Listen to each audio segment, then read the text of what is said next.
अब कई लोग कहते हैं गुरुजी कि घर में कमाई अच्छी है, पैसा अच्छा है, सब परिवार अच्छा है, सब भाई कमा रहे हैं, सबकी माताएं जानती हैं, सबकी पत्नियां जानती हैं कि हमारा पति कमा रहा है, सबके बच्चे अच्छे हैं, परिवार अच्छा है, धन अच्छा है, गाड़ी बंगला खूब है, फ्लैट अच्छा है, मकान अच्छा है, रिश्तेदार अच्छे हैं, सब कुछ है घर में, पर शांति क्यों नहीं है? उसका एक कारण है, पहले होता था रसोई घर, अब हो गया किचन। किचन का मतलब किच-किच घर।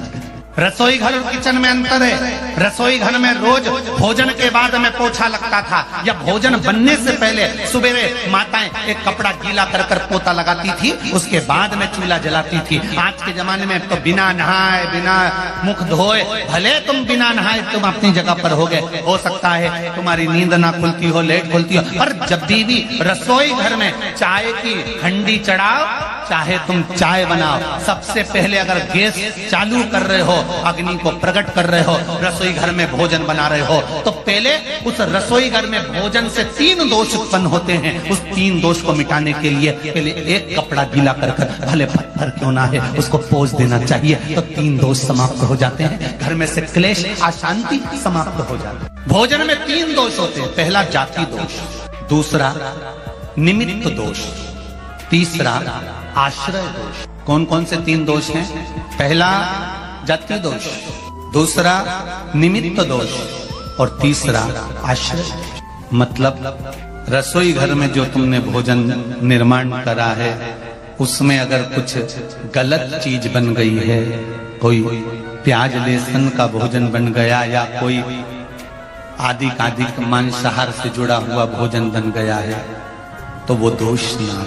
दूसरा, भोजन जो बनकर तैयार हुआ है, उस भोजन पर घर में 4-5 माताएं रहती है, तो कोई ना कोई रजस्वला होती ही रहती है। किसी ना किसी को रजो धर्म तो रहता है, कोई का कभी रजो धर्म आता है, कोई का कभी रजस्वला धर्म आता है, किसी का कभी रजस्वला धर्म आता है। तो भोजन जो बनकर रखा हुआ है या भोजन बन रहा होता है, उस भोजन पर रजो धर्म धारण करने वाली स्त्री की अगर दृष्टि पड़ रही है, या उसका कोई हाथ लग गया है उस भोजन बनते हुए वस्तु में, तो उसका दोष समाप्त हो जाए। तो दूसरे नंबर पर आता है निमित्त दोष, और तीसरा दोष आता है आश्रय दोष।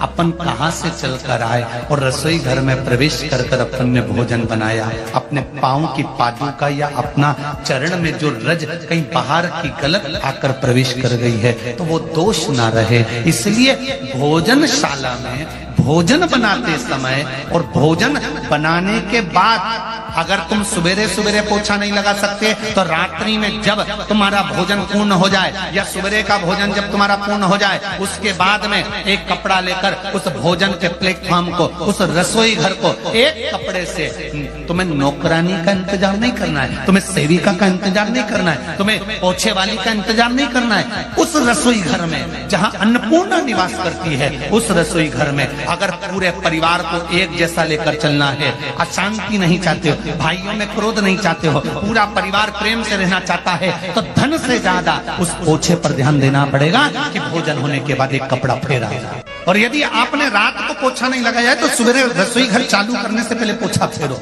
3 दोष से निजात होना चाहिए। वो दोष समाप्त होगा, और समाप्त होगा तब भोजन का जो निर्माण होगा उसमें सुख प्राप्त होगा।